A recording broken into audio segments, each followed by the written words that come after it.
We start. नमस्कार दोस्तों, मैं हनुमान रेन स्वागत करता हूं आपका एग्रो जेट क्लासेज के इस डिजिटल प्लेटफॉर्म पर।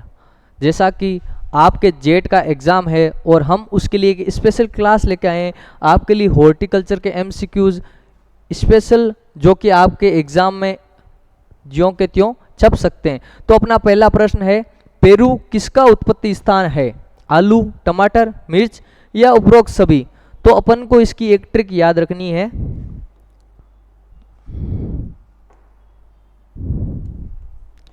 ATM यानी आलू, टमाटर और मिर्च। ठीक है, ये तीनों ही जिनका उत्पत्ति स्थान पेरू है।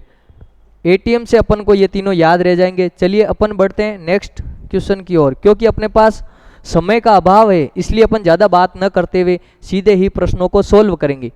देसी पालक में गुणसूत्रों की संख्या कितनी होती है? 16, 18, 20 या 12? अपन को अक्सर ही कंफ्यूज होता है क्योंकि एक देसी पालक होता है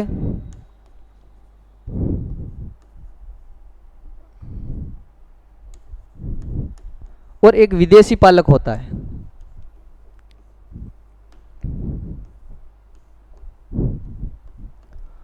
अक्सर कई बुक्स में भी इनमें मिस्टेक्स होती है कि गुणसूत्रों की संख्या में अपन को कंफ्यूजन भी रहता है कि इनका क्या होगा। तो देसी पालक और विदेशी पालक, देसी का मतलब क्या होता है? जो अपने यहाँ रहता है, यानी कि यहाँ अपन मारवाड़ी बोलते हैं कि अट्ठे रहे, और विदेशी मतलब जो बाहर रहता हो। बाहर यानी बाहर रहे, ये हो गया बाहर। और ये होता है यहाँ, जो यहाँ रहेगा उसका हो जाएगा 18। अब देखो 18 और 18, यानी जो देसी का है वो 18 हो गया और विदेशी बाहर है यानी कि 12। तो इस प्रकार अपन को इन दोनों में से कंफ्यूजन नहीं होगा। अपन को याद रह जाएगा कि विदेशी पालक के जो गुणसूत्र संख्या होती है वो 12 होती है और देसी पालक की गुणसूत्र संख्या 18 होती है। तो इस प्रकार अपन अपना कंफ्यूजन दूर कर लेंगे और अपना प्रश्न राइट हो जाएगा। तो इस प्रश्न के अनुसार इसका उत्तर होगा बी, यानी देसी पालक के गुणसूत्रों की संख्या होती है 18। चलिए बढ़ते हैं नेक्स्ट क्वेश्चन की ओर। भिंडी का उत्पत्ति स्थान कौन सा है? भारत, अफ्रीका, ईरान या पेरू? ठीक है, इनमें से अपन को चुनाव करना है। तो इसका राइट आंसर होगा अफ्रीका। इसके साथ ही मैं आपको एक अति महत्वपूर्ण ट्रिक बता देता हूं अफ्रीका के उत्पत्ति स्थानों की। अफ्रीका किन किन फलों और सब्जियों का उत्पत्ति स्थान है? तो इसका क्या हो जाएगा? अफ्रीका के तारा बाजार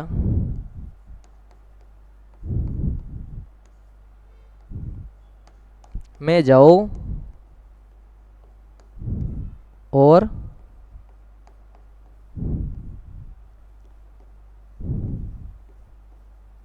दिल भी लो। ठीक है, कि अपन को कहाँ जाना है? अफ्रीका के तारा बाजार में।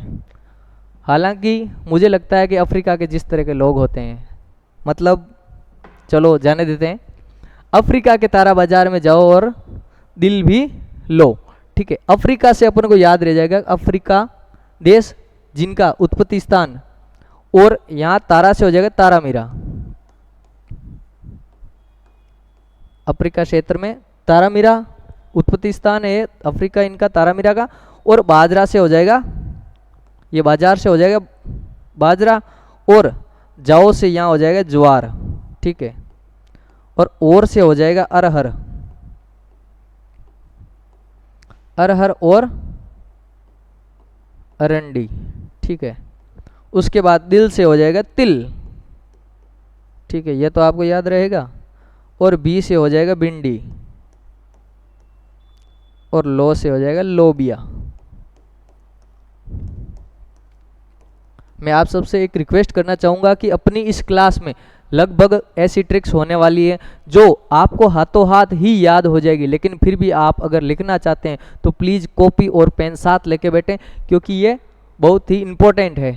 अफ्रीका के तारा बाजार में जाओ और दिल भी लो, यानी तारा मीरा, बाजरा, ज्वार, अरहर, अरंडी, तिल, भिंडी और लोबिया, इन सब का उत्पत्ति स्थान है अफ्रीका। ठीक है, तो अपन को भिंडी का पूछा गया और अपना ये आंसर राइट हो गया। इसी प्रकार अपन अन्य प्रश्न के ऑप्शन को भी इनके माध्यम से काट सकते हैं और अपना सही उत्तर निकाल सकते हैं।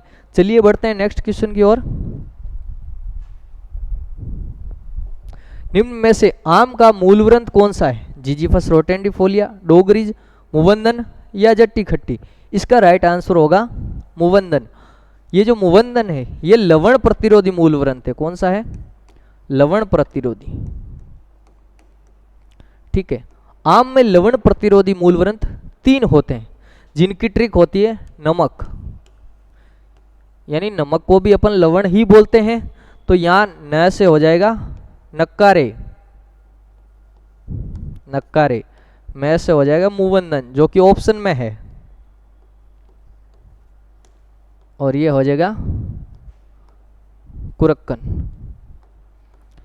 इसी बीच साथियों मैं आपसे एक विनम्र निवेदन करना चाहूँगा कि प्लीज़ इस वीडियो को लाइक कीजिए, कमेंट कीजिए कि आपको ये वीडियो कैसा लगा, और प्लीज़ अपने दोस्तों के साथ शेयर कीजिए, और सब्सक्राइब तो करना है ही है, क्योंकि नॉर्मली ये तो फर्ज बन जाता है इस तरह का रिक्वेस्ट करना कि जो भी वीडियो बनाता है ऐसा तो बोलना है। ये मान लो कि अगर ये नहीं बोला तो वीडियो इनकम्प्लीट रहता है।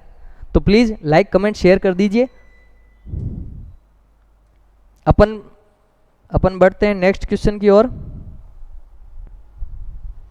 फलों को पकाने वाला हार्मोन है ethylene, cytokinin, gibberellin, maleic हाइड्रोजाइड?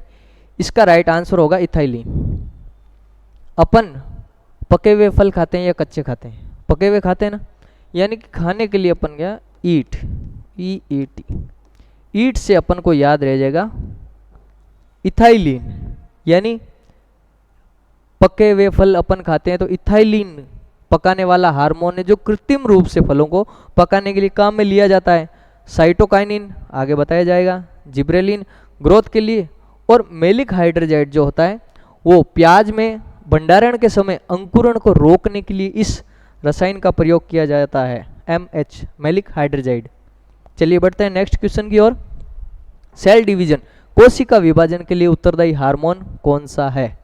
Ethylene है, साइटोकाइनिन है, जिब्रेलिन है या मैलिक हाइड्रोजाइड है? इथाइलिन का भी आपको बता दिया, फलों को पकाने के लिए काम में लिया जाता है। Cytokinin, C4 cytokinin, C4 cell division, आपको ये याद रह जाएगा। मुझे उम्मीद है आप ये पक्का याद रखोगे और आपके अवश्य ही कल काम में आएगा। जिब्रेलिन का बता दिया, मैलिक हाइड्रोजाइड प्याज में अंकुरण को भंडारण के समय रोकने के लिए। चलिए बढ़ते हैं नेक्स्ट क्वेश्चन की ओर। ग्लैडियोलस का प्रवर्धन किसके द्वारा होता है? बीज द्वारा, घनकंद द्वारा, सकर्ष द्वारा या तने द्वारा? इसका राइट आंसर होगा घनकंद द्वारा, जिसको अपन कॉर्म भी बोलते हैं। ठीक है, बीज द्वारा पपीते में प्रवर्धन होता है। नेक्स्ट क्वेश्चन की ओर बढ़ते हैं। केले का वैज्ञानिक नाम, आई होप आपको ये पता होगा। मूसा पैराडिसिका, सिट्रस साइनेंसिस, मेलस डोमेस्टिका या पुनिका ग्रेनेटम? इसका राइट आंसर होगा मूसा पैराडिसिका। सिट्रस होता है, साइनेंसिस होता है माल्टा, यानी इसको अपन बोलते हैं स्वीट ऑरेंज। मेलस डोमेस्टिका सेब, पुनिका ग्रेनेटम अनार। चलिए बढ़ते हैं नेक्स्ट क्वेश्चन की ओर। एकांतर फलन वाले फल हैं आम, जामुन, खजूर या उपरोक्त सभी? इसका आंसर अपन एक ट्रिक के माध्यम से देखेंगे। ये क्लास अति महत्वपूर्ण होने वाली है। कुछ ऐसी ट्रिक्स होगी जो केवल जेट में ही नहीं, आपके BSc agriculture supervisor, AAO, AFO, FSO सभी के अंदर काम आ सकती है। इसलिए इस क्लास को आप कॉपी पेन लेकर बैठ कर देखना, ताकि आप जो इम्पोर्टेंट हो वो आप लिख भी सकें। ठीक है, आज से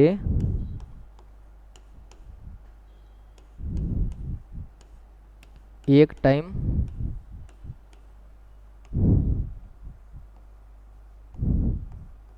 खजूर खाना। ठीक है, आज से हो जाएगा आम, आम, जामुन, जैसे जामुन, से सेब। ठीक है, एक टाइम मतलब एकांतर फलन और खजूर, खजूर आ ही गया। तो आम, जामुन, खजूर ये दिए गए हैं, तो उपरोक्त सभी इसका राइट आंसर होगा। और आप ये ट्रिक याद रखना, आज से एक टाइम खजूर खाना। तो खजूर भी बहुत ज़रूरी है। जो लोग पतले लोग हैं उनको बॉडी बनाने के लिए खजूर के साथ दूध भी पीना चाहिए, इससे आपकी हेल्थ अच्छी रहती है। तो आपको ये लाइन पतले लोगों को और मोटे लोग भी याद रख ही लेना यार, काम आएगी आज से एक टाइम खजूर खाना। ठीक है, नेक्स्ट क्वेश्चन की ओर बढ़ते हैं अपन। गुलकंद, गुलकंद गुलाब के किस भाग से बनाया जाता है? ए, बी, सी और डी। ठीक है, पत्तियों से, तने से, जड़ से, पंखुड़ियों से। अक्सर अपन जल्दबाजी के अंदर देखते ही ऐसा कर देते हैं कि पत्तियों से, लेकिन ये हो जाता है आपका गलत। ये बनाया जाता है पंखुड़ियों से। जो गुलाब की जो पंखुड़ियाँ होती है उनसे गुलकंद को बनाया जाता है। चीनी और गुलाब के पंखुड़ियों का मिश्रण करके गुलकंद बनाया जाता है। आपने टेस्ट किया हो तो कमेंट में बताना कैसा होता है, बहुत अच्छा लगा होगा जिन्होंने टेस्ट किया। पंखुड़ियों से गुलकंद बनाया जाता है। चलिए बढ़ते हैं नेक्स्ट क्वेश्चन की ओर। राजस्थान की दृष्टि से सबसे उपयुक्त बहार कौन सी है? अम्बे बहार, मृग बहार, हस्त बहार या उपरोक्त में से कोई नहीं? 3 प्रकार की बहार होती है जिनके अंदर पुष्पन और फलन का अपन को ध्यान में रखना होता है। ये यहाँ आ जाएगी बहार, बहार यहाँ हो जाएगा पुष्पन, इसकी एक ट्रिक है, और यहाँ आ जाएगा फलन। ठीक है,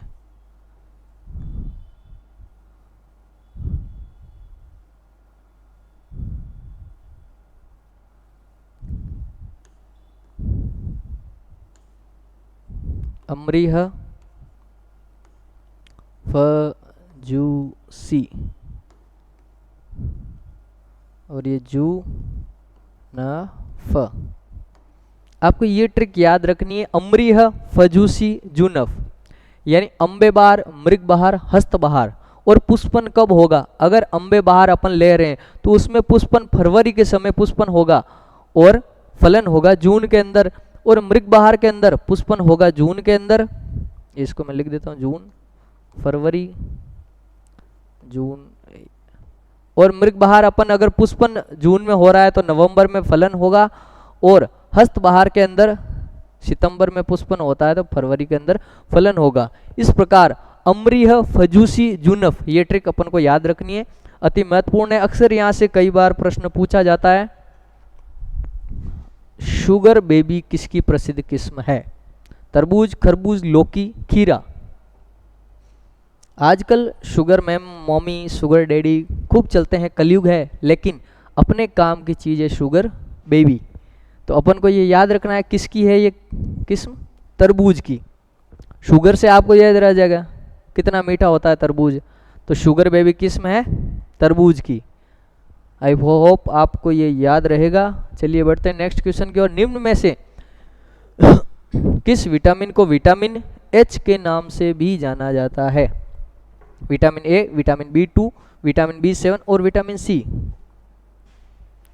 इसका राइट आंसर होगा विटामिन B7। इसको बायोटीन के नाम से भी जाना जाता है। तो आपको ये याद रखना है कि विटामिन B7, बायोटीन और विटामिन एच भी इसको बोलते हैं। ठीक है, चलिए बढ़ते हैं नेक्स्ट क्वेश्चन की ओर। आई होप आपने विटामिन्स अच्छी तरह से पढ़े होंगे, क्योंकि अक्सर यहाँ से सभी एग्जाम्स में क्वेश्चन पूछा जाता है। निम्न में से बहुभ्रूणता किस फल में पाई जाती है? आम, केला, पपीता, अनार। ठीक है, अब बहुभ्रूणता की भी एक ट्रिक है, वो ट्रिक है बहु आजासी। अगर आप सफल हो जाते हो तो निश्चित ही आपके बहू आ जाएगी। यानी कि आपका अगर सिलेक्शन हो जाता है, आपको अच्छी कॉलेज मिल जाती है, उसके बाद आपका गवर्नमेंट जॉब में भी सिलेक्शन हो जाता है, तो आपका रिश्ता होना तय है। चल चल के दूर दूर से रिश्ते आ सकते हैं अगर आप सफल हो जाते हो तो। बहु आजासी, ये आपको ट्रिक याद रखनी, बहुभ्रूणता की। बहु से याद रहेगा बहुभ्रूणता। ठीक है, और आ से हो गया आम, जा से हो गया जामुन, और सी से हो गया सिट्रस या नींबू। इन तीनों फल वृक्षों के अंदर बहुभ्रूणता पाई जाती है, यानी एक से अधिक भ्रूण पाए जाते हैं। अपने पास समय कम है इसलिए बढ़ते हैं अपन नेक्स्ट क्वेश्चन की ओर। एयर लेयरिंग की प्रक्रिया किस फल वृक्ष में अपनाई जाती है? इसका राइट आंसर होगा अनार। अनार की एक डाली पर छाल उतारकर, इतनी सी छाल उतारकर यहाँ पर मॉस ग्रास लगा दी जाती है, और क्योंकि वो नमी को अब्जॉर्ब या अपने पास सहेजने का कार्य करती है, और नमी के कारण यहाँ पर जो छाल अपने उतारी है वहाँ पर उस क्षेत्र में फुटान शुरू हो जाता है, और फुटान होने के बाद यहाँ से जब जड़ें निकलती है तो यहाँ से इस डाली को काट कर एक अपन नया अनार का वृक्ष तैयार कर लेते हैं। इस प्रकार एयर लेयरिंग की प्रक्रिया ये अपनाई जाती है, और इसको अपन मार्कोटेज लेयरिंग भी बोलते हैं।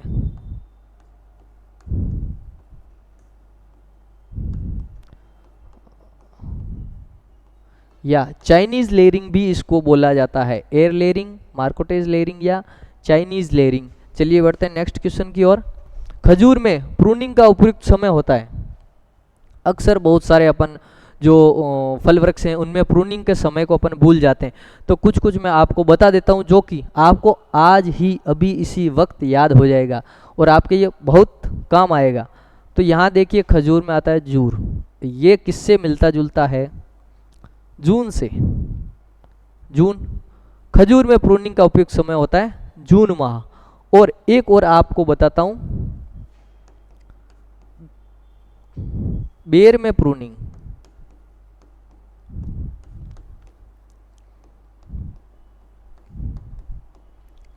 बेर में प्रूनिंग, बेर का भी प्रोनंसिएशन किस माह से मिलता जुलता है? अप्रैल से। तो आपको याद रहेगा बेर में प्रूनिंग अप्रैल माह में अपनाई जाती है, खजूर माह में प्रूनिंग जून माह में अपनाई जाती है।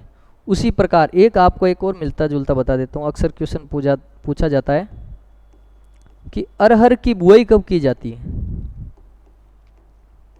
हालांकि ये एग्रोनॉमी का प्रश्न है, लेकिन आपको बता देता हूँ, इसकी आपको ट्रिक याद रखनी है।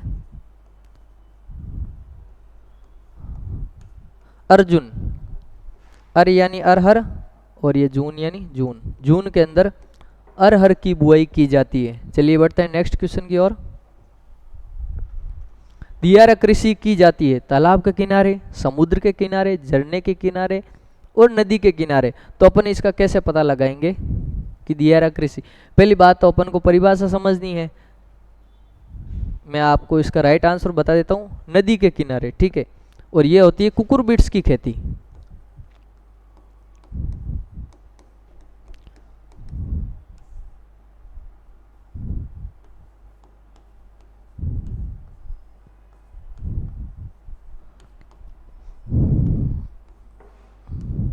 ये नदी है, ठीक है। नदी के किनारे आसपास का जो क्षेत्र होता है वो नम हो जाता है, तो यहाँ पर कुकुरबिट्स यानी ककड़ी वगैरह जो होती है, लौकी, जो ककड़ी वर्ग के जो सब्जियां होती है उनकी खेती नदी के इस नम क्षेत्र के अंदर यानी आसपास के क्षेत्र में की जाती है। वो भी कौन से महीने में? नवंबर और दिसंबर। ये न, ये दी, न यानी नवंबर, दी यानी दिसंबर। अब आपको याद रहेगा नवंबर दिसंबर माह के अंदर नदी के किनारे कुकुरबिट्स की खेती करना ही दियारा कृषि कहलाती है। अब याद रखना, नदी या नवंबर दिसंबर और कुकुरबिट्स की खेती दियारा कृषि कहलाती है। चलिए बढ़ते हैं नेक्स्ट क्वेश्चन की ओर। मूली की प्रसिद्ध किस्म पूसा चेत की बुआई किस माह में की जाती है? अगर आपको पता हो, चेत की यानी अपन चेत किसको बोलते हैं? चैत्र माह को। और चैत्र माह कब आता है? मार्च अप्रैल के अंदर, ठीक है। इसीलिए इसका नाम रखा गया पूसा चेत की। तो इस प्रकार अगर अपन को पता है चैत्र माह के बारे में, मार्च अप्रैल, तो यहाँ पर ऑप्शन है क्या? मार्च अप्रैल। डी ऑप्शन अपना राइट हो जाएगा। इसलिए इसका नाम पूसा चेत की रखा गया क्योंकि इसकी बुआई चैत महीने के अंदर की जाती है। चलिए अपन बढ़ते हैं नेक्स्ट क्वेश्चन की ओर। उम्मीद है आपको ये प्रश्न अच्छे लगे होंगे और आपको लाइफ में आगे एग्ज़ाम जो भी आप कृषि का एग्ज़ाम दोगे जेट के अलावा भी, उसमें भी आपके लिए काम आएंगे। इस प्रश्न का आप उत्तर बताओ। निम्न में से राष्ट्रीय बागवानी वर्ष कौन सा है?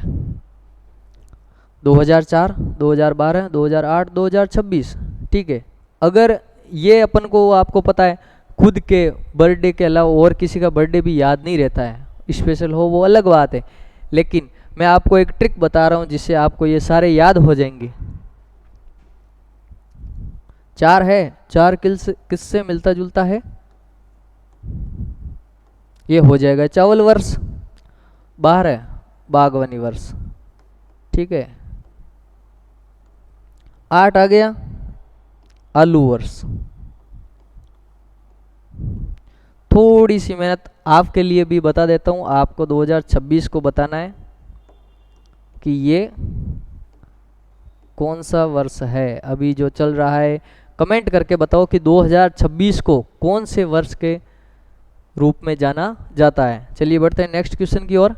सत्य आलू बीज TPS की संकल्पना किस वैज्ञानिक ने दी थी? रामानुजन ने, केसी मेहता ने, पुष्करनाथ ने, सिमचा ब्लास ने? इसकी एक ट्रिक है, राम सत्य बोलता है,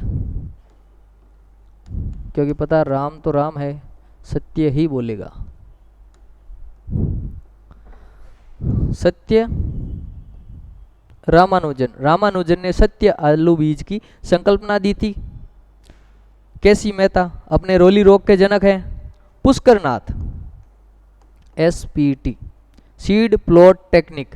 SPT और TPS में अपन अक्सर कंफ्यूज हो जाते क्योंकि TPS SPT तीनों अक्सर इसमें समान है, बस आगे पीछे, तो अपन कंफ्यूज ना हो तो ये याद रखना है, राम सत्य बोलता है SPT। और सिमचा ब्लास आपको पता ही है,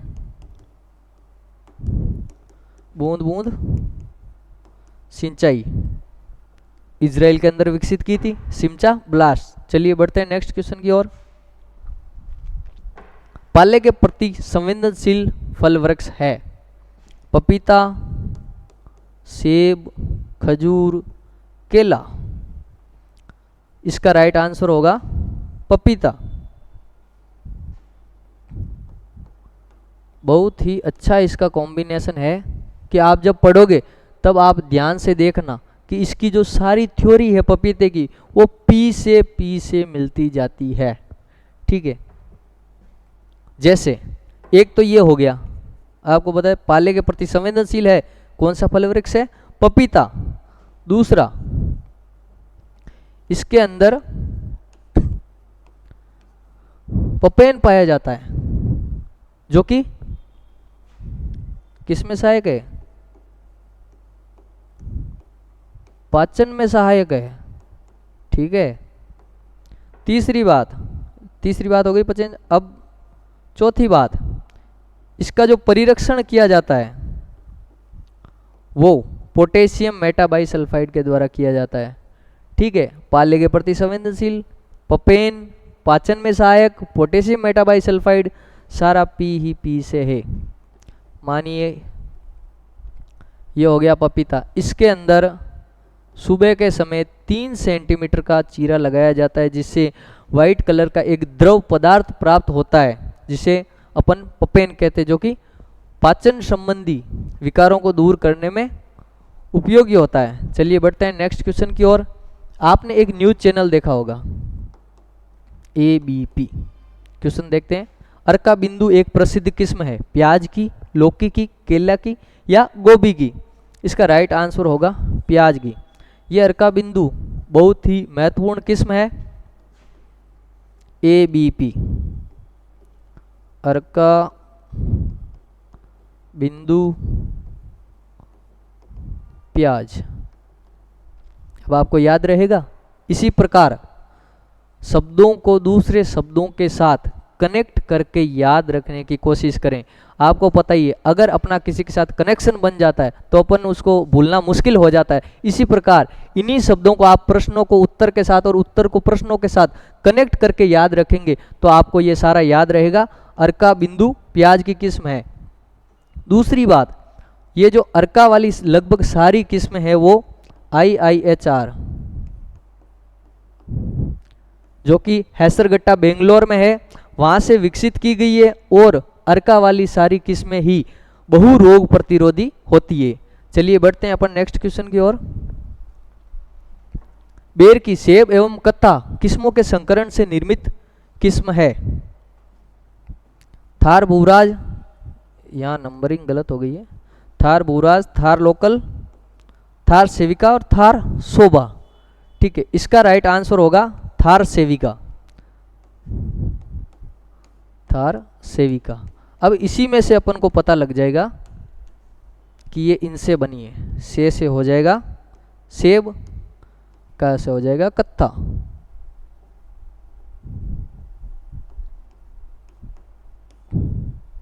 थार सेविका। अब आपके लिए एक कमेंट बता देता हूं मैं, आप कमेंट करके बताइए ये थार शोभा किसकी वैरायटी है। आपको पता है तो ये बहुत ही महत्वपूर्ण वैरायटी है और बहुत चर्चित भी, तो आपको पता होना चाहिए थार शोभा किसकी वैरायटी है। आप कमेंट में जरूर बताइए। चलिए बढ़ते हैं नेक्स्ट क्वेश्चन की ओर। फेरोमोन ट्रैप का संबंध किस वैज्ञानिक से है। जीटी वेव, वाई एल नेने, टी एस वेंकटरमन और एम एस स्वामीनाथन।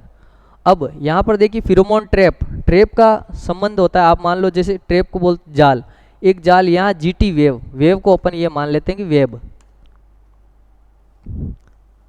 वेब भी एक तरह का जाल होता है। जो इंटरनेट है ये भी एक तरह का जाल है। तो वेब का अपन अगर जोड़ के देखें, ट्रैप भी जाल होता है और वेब भी जाल होता है। तो ये आपको इससे याद रह जाएगा कि जीटी वेव। और वाई एल नेने धान में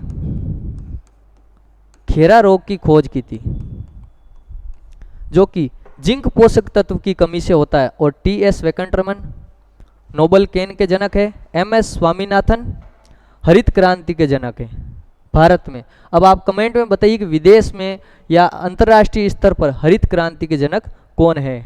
चलिए बढ़ते हैं अपन नेक्स्ट क्वेश्चन की ओर। लगभग अपने सारे प्रश्न कंप्लीट हो चुके हैं। उम्मीद करता हूं कि आपको ये क्लास पसंद आई होगी और आपने इस वीडियो को अपने दोस्तों के साथ शेयर किया होगा। मैं हनुमान रेन आपसे अलविदा चाहता हूं। धन्यवाद।